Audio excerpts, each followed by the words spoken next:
Hello everyone and a very warm evening to you all. So let's continue from the previous video. So we were solving VHU post-entrance test question paper for MSc Plant Biotechnology program. So हमने 60 questions तक solve कर लिए थे. So let's continue from 61 question, okay? So question number 61. Which of the following represents gametophyte generation in plants? Options are ovule, megaspore, embryo sac, and egg. Now, if you all remember, embryo sac is also known as female gametophyte, right?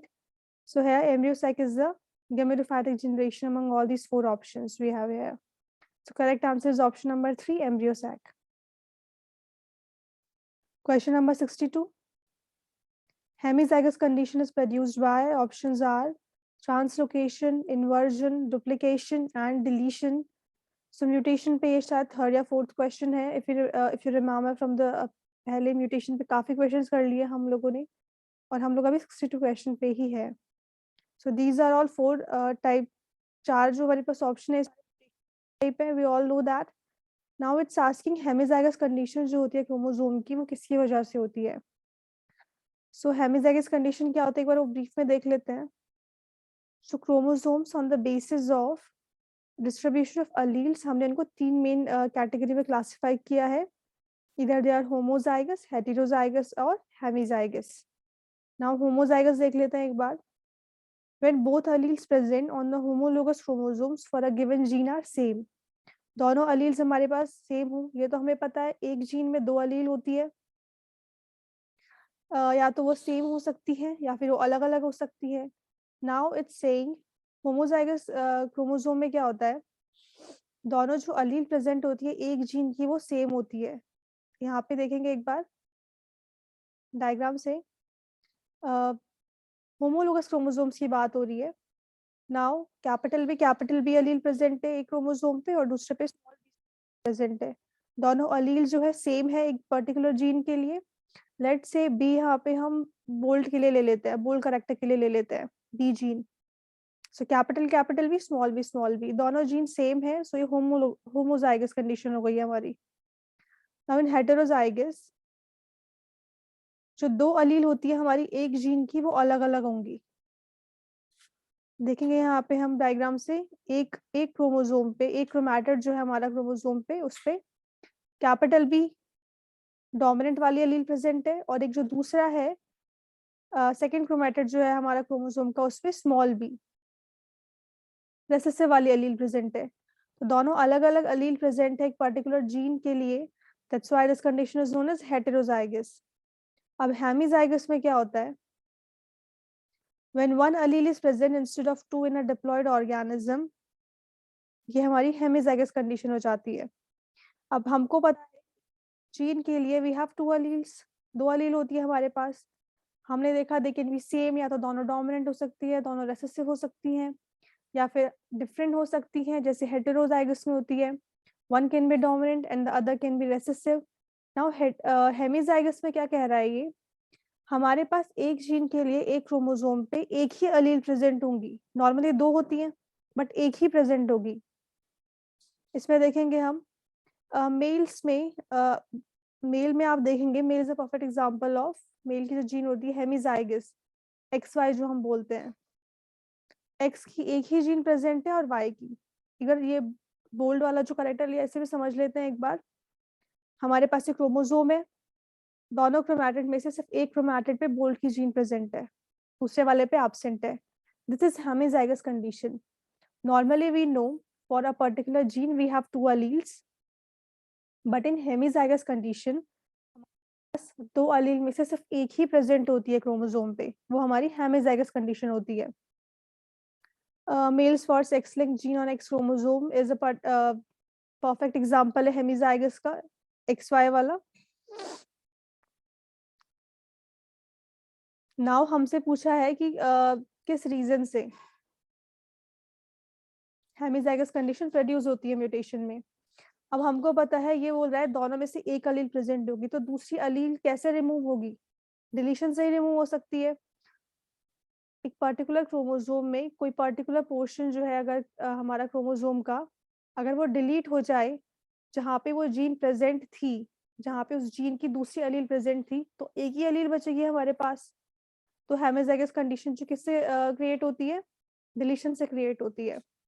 Autosomal chromosomes under abnormal condition, deletion or a loss of chromosome where one of the chromosomal allele is missing, formation of hemizygous chromosome. Okay. Moving to question number 63. Given below are two statements. One is labeled as assertion A and the other is labeled as reason R. Assertion is initiation step of protein synthesis in prokaryotes and eukaryotes has several differences. Now reason is they both form mRNA tRNA complex with smaller subunit of ribosome. Now if you look at the assertion में हमें ये बोल रहा है protein synthesis की initiation step for prokaryotes and eukaryotes अलग अलग होती है, डिफरेंसेस होते हैं. नाउ इफ यू रिमेंबर, हमारे जो इनिशिएशन स्टेप होती है प्रोटीन सिंथेसिस बोले या ट्रांसलेशन बोले, उसमें हमें मेन हमारा किसका यूज होता है? राइबोसोम का. आरआरएनए यूज में होता है. नाउ वी नो हमारे आरआरएनए दो टाइप के होते हैं, 70S एंड 80S. में 70S होता है, यूकैरियोट्स में 80S होता है. तब राइबोसोम्स ही अलग अलग है, तो उनके डिफरेंट डिफरेंट यूनिट्स काम में आएंगी. तो प्रोकैरियोट स्मॉलर यूनिट 30S हो गई, और यूकैरियोट्स इट्स 40S. तो राइबोसोम्स ही अलग अलग हो गए, तो इनिशिएशन जो स्टेप होगा ट्रांसलेशन का, उसमें भी डिफरेंसेस आ जाएंगे. सो असर्शन इज ट्रू. ट्रांसलेशन में जो इनिशिएशन स्टेप होती है फॉर प्रोकैरियोट्स एंड यूकैरियोट्स, दोनों के लिए वो अलग अलग होती है. They have differences because of the presence of different types of rRNA. In prokaryotes हमारे पास 70S आरआरएनए होता है, in eukaryotes we have 80S rRNA. So assertion हमारा सही है. रीजन क्या कह रहा है? They both form mRNA tRNA complex with smaller subunit of ribosome. तो अब ट्रांसलेशन में क्या होता है? इनिशियली हमारी स्मॉलर सबयूनिट जो होती है आरआरएनए की, वो अटैच होती है, लेटर हमारी लार्जर सबयूनिट आके अटैच होती है. अब होता क्या है, तब mRNA tRNA कॉम्प्लेक्स बनता है, उस टाइम पे हमारे पास स्मॉलर सबयूनिट ही होती है अटैच राइबोसोम की. तब mRNA tRNA कॉम्प्लेक्स का फॉर्मेशन हो जाता है, स्मॉलर सबयूनिट आरआरएनए की अटैच हो जाती है. उसके बाद इनिशिएशन फैक्टर तब रिलीज होता है. इफ यू रिमेंबर, लास्ट में, बिल्कुल लास्ट में, इनिशिएशन स्टेप के बिल्कुल लास्ट में लार्जर सबयूनिट आती है आरआरएनए की, राइबोसोम की. तो रीजन हमारा सही है. mRNA tRNA कॉम्प्लेक्स इस टाइम पे बनता है, हमारी स्मॉलर सबयूनिट ही हम यूज में लेते हैं. तो यहाँ पे असर्शन हमारा सही है. सॉरी, असर्शन तो गलत था ना. असर्शन हमारा गलत है और रीजन हमारा सही है. Because for initiation step eukaryotes और प्रोकैरियोट्स में डिफरेंसेस मिलते हैं हमको ट्रांसलेशन में. So option 3 is correct. No, option 4 is correct. assertion is false but reason is true. Option 4 is correct. Now question number 64. Steps involved in somatic hybridization. हमें somatic hybridization के पूरे steps given है and we have to reach them in order of their occurrence. पहले कौन आता है, बाद में कौन आएगा. Options है fusion of protoplast, regeneration of hybrid plants, isolation of protoplast, selection of somatic hybrid cells and culture of the hybrid cells. Now somatic hybridization में होता क्या है, हम हाइब्रिड सेल्स क्योंकि हमें पता है हाइब्रिड प्लांट्स हम बनाते हैं तो बहुत ही कम पॉसिबिलिटी होती है कि वो फर्टाइल हो.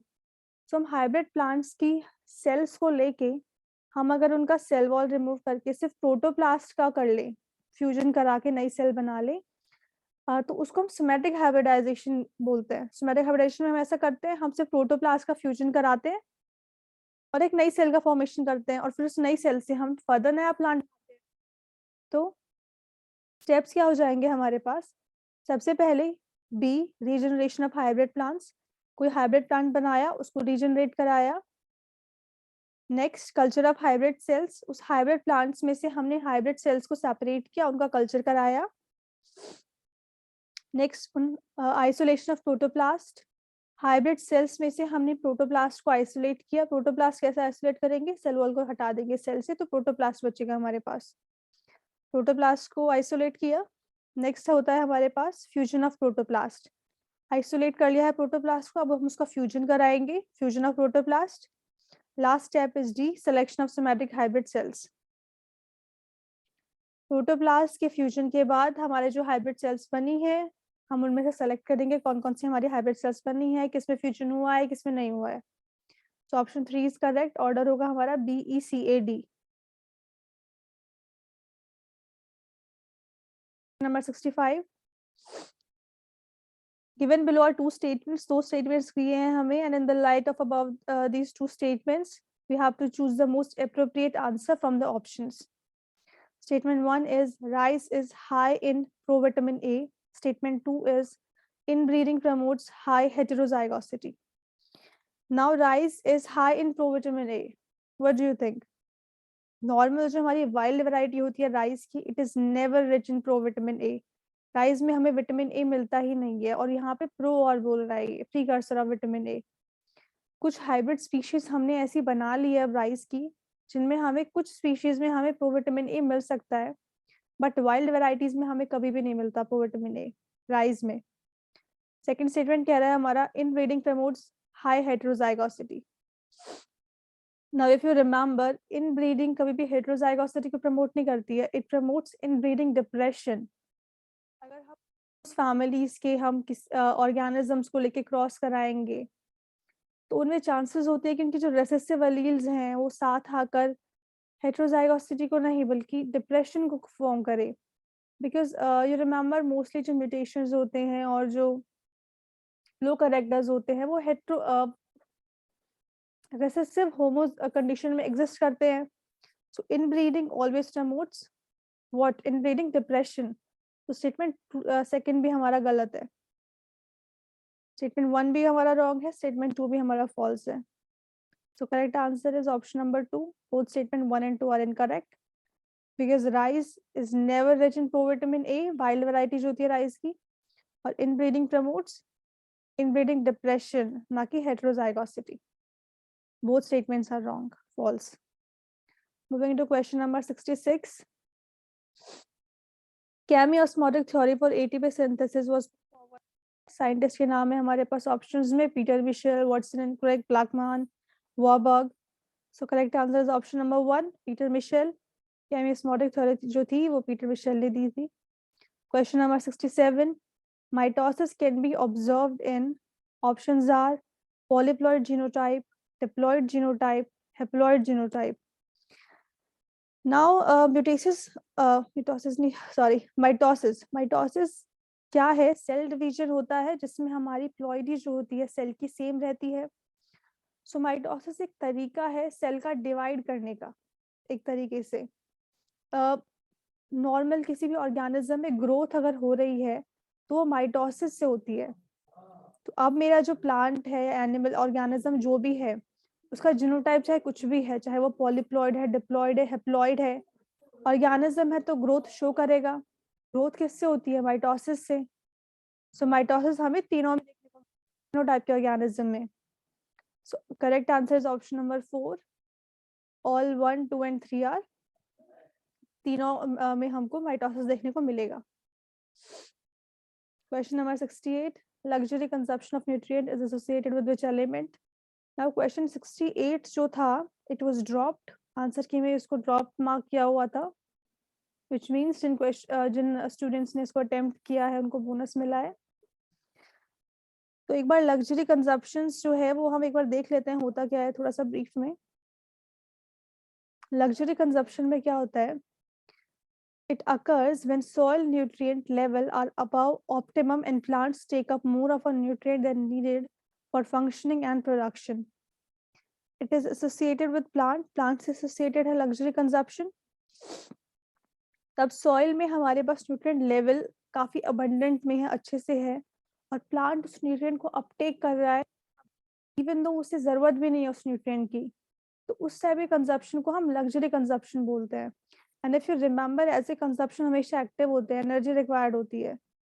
तो यहाँ हमसे पूछ रहा है लग्जरी कंजप्शन मेनली किन किन न्यूट्रिएंट्स का होता है?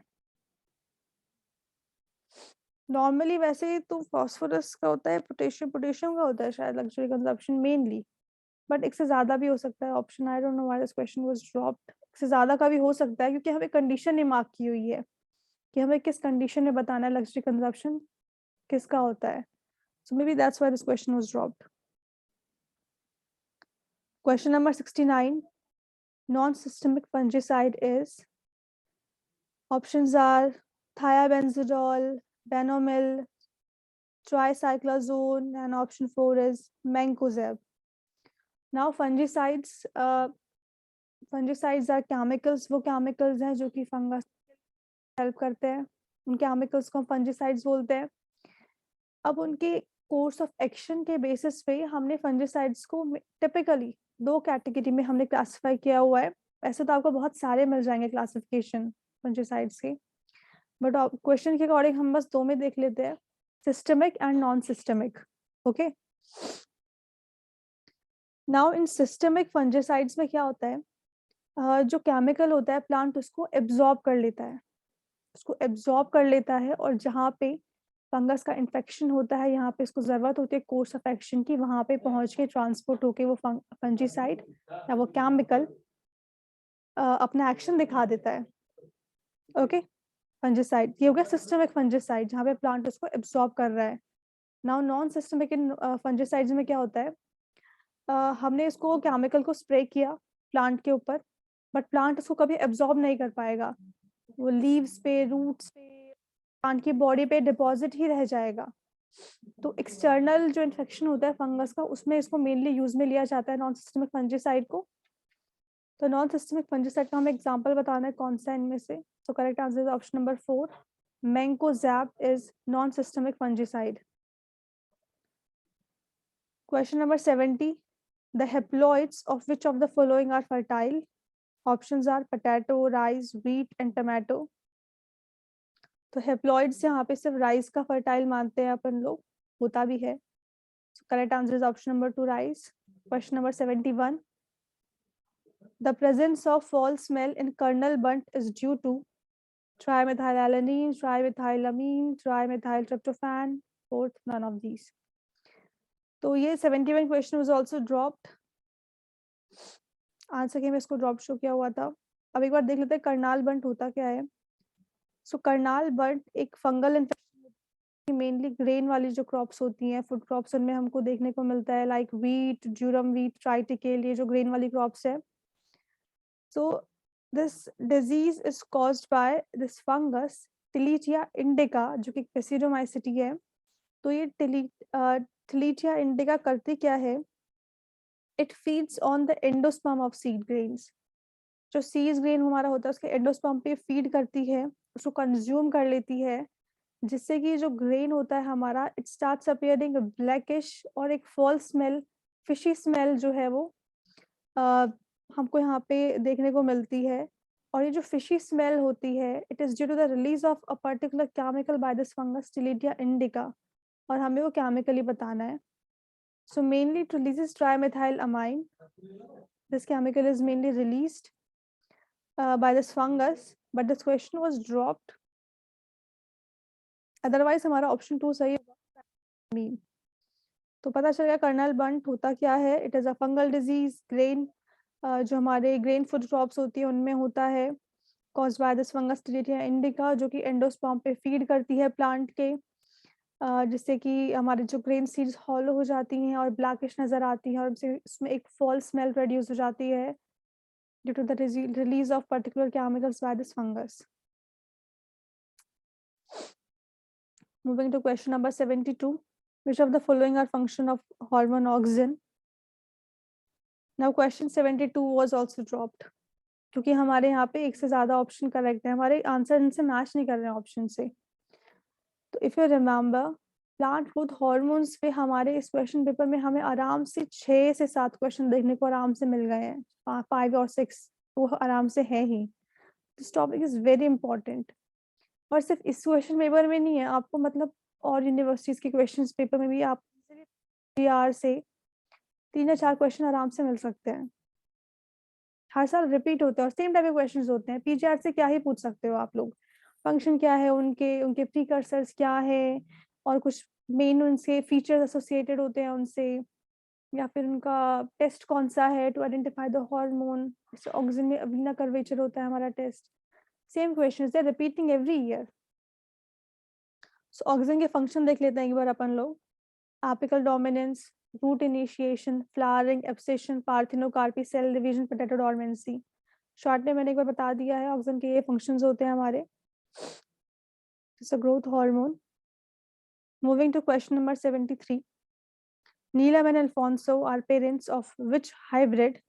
सो नीलम एंड अल्फोंसो ये एक मैंगो की वैरायटी है उसके मैंगो की वैरायटी के पेरेंट है। तो हमें उस स्पीशीज का नाम बताना है वैरायटी का। Dasheri, Mallika, Ratna, Sindh is correct. रत्ना, जो रत्ना वैरायटी है मैंगो की, उसके पेरेंट है Neelam and Alphonso. Question number 74। Alleles of different genes that are on same chromosome can occasionally be separated by phenomenon called. Options are crossing over, continuous variation, epistasis, and pleiotropy.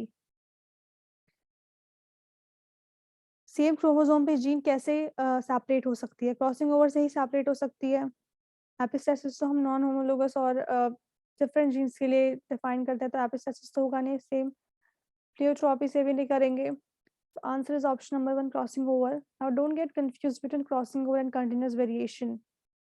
क्योंकि variation is a result of crossing over. If you look at through the another point of view, crossing over से ही variation produced होता है particular population में. So answer is correct answer is option number 1, crossing over.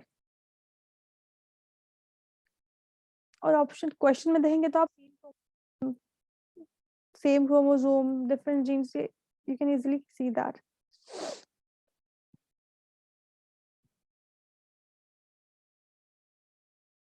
Which of the following is used to represent the qualitative as well as quantitative variable? Questions are box and whisker pot. Question option 2, histogram. Option 3, bar diagram. Option 4, pie chart. So correct answer is option number 1, box and whisker pot plot. Box and whisker plot से हम qualitative as well as quantitative variables दोनों को हम एक तरीके से represent कर सकते हैं।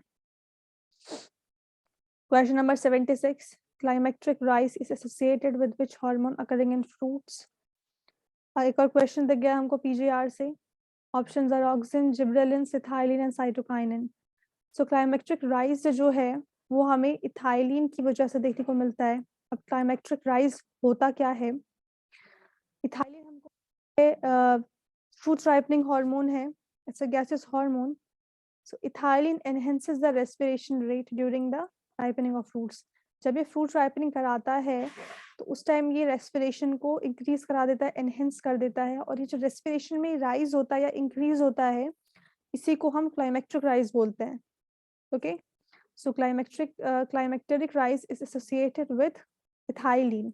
Correct answer is option number 3, ethylene. Question number 77.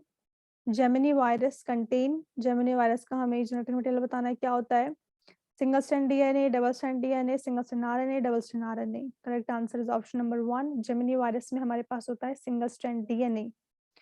बहुत ही कॉमन वायरस है, एक प्लांट डिजीज कॉज करता है जिसमें जो लीव्स होती हैं प्लांट की वो सिकुड़ जाती हैं, श्रिंक हो जाती हैं और एक प्रॉपर शेप मेंटेन नहीं कर पाती हैं। बहुत ही कॉमन डिजीज है, आपको आसपास आराम से सराउंडिंग में।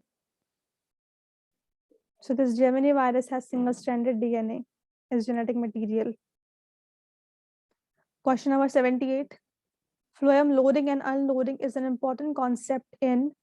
Options are photosynthesis, respiration, assimilate, partitioning and germination. अब आप देखेंगे यहाँ पे फ्लोएम लोडिंग एंड अनलोडिंग की बात कर रहे हैं।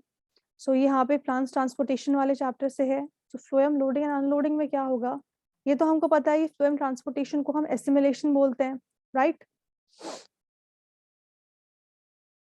तो phloem loading and unloading, loading मतलब फ्लोएम का न्यूट्रिएंट्स या फूड मटेरियल को अपटेक करना, एंड अनलोडिंग इज रिलीज करना जहाँ पे उसकी जरूरत है। लोडिंग मेनली लीव्स से होती है और बाकी जो because leaves prepare food through photosynthesis. Loading leaf से हुई, unloading different parts of the plants, roots में चली गई, स्टेम्स में चली गई जहाँ पे फूड प्रिपेयर नहीं हो रहा है। So phloem transportation is also known as assimilation. Now correct answer option number 3 assimilate partitioning. अब पार्टीशनिंग क्या होता है? एसिमिलेशन हमको पता है न्यूट्रिएंट्स का अपटेक होना, and partitioning is the process by which plant divide their energy among it's different parts.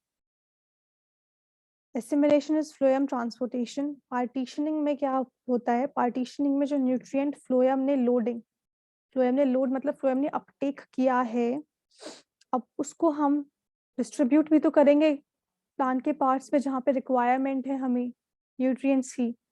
तो उस ट्रांसपोर्टेशन को, उस डिवीजन को ही, जो कि फूड का एनर्जी के फॉर्म में हो रहा है, उसको ही हम पार्टीशनिंग बोलते हैं।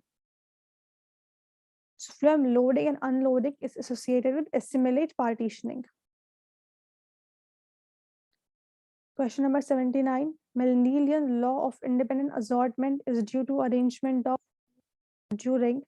Options are anaphase 1, anaphase 2, S phase and cytokinesis.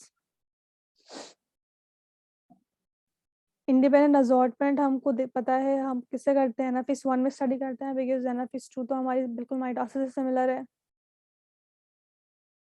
So correct answer is option number 1 anaphase 1। Question 80, highest value of water potential is. Water potential क्या हमको पता है? Highest value 0। 0 से ज्यादा हमें देखने को ही नहीं मिलेगी वाटर पोटेंशियल की value. It is mostly cases में हमें नेगेटिव ही मिलती है वाटर पोटेंशियल की वैल्यू। सो हाईएस्ट वैल्यू जो होगी हमारी, correct answer is option number 2 0। 0 is the highest value of water potential. Question number 81. Which of the following is the function of abscisic acid? Options are seed germination, seed dormancy, abscission, cell division, and apical dominance. So correct answer is option number 1, A and B only. Abscisic acid associated with seed germination and seed dormancy. Question number 82. Tikka disease occurs in the crop. Tikka disease हमें किसमें देखने को मिलती है? Groundnut में देखने को मिलती है। So correct answer is option number 3, groundnut. Tikka disease is associated with groundnut. Question number 83. Okay, so video काफी लंबा हो गया है, so let's continue the rest of the questions in next video. Okay, 83 से 120 तक हम next video में complete कर लेंगे इस question paper को.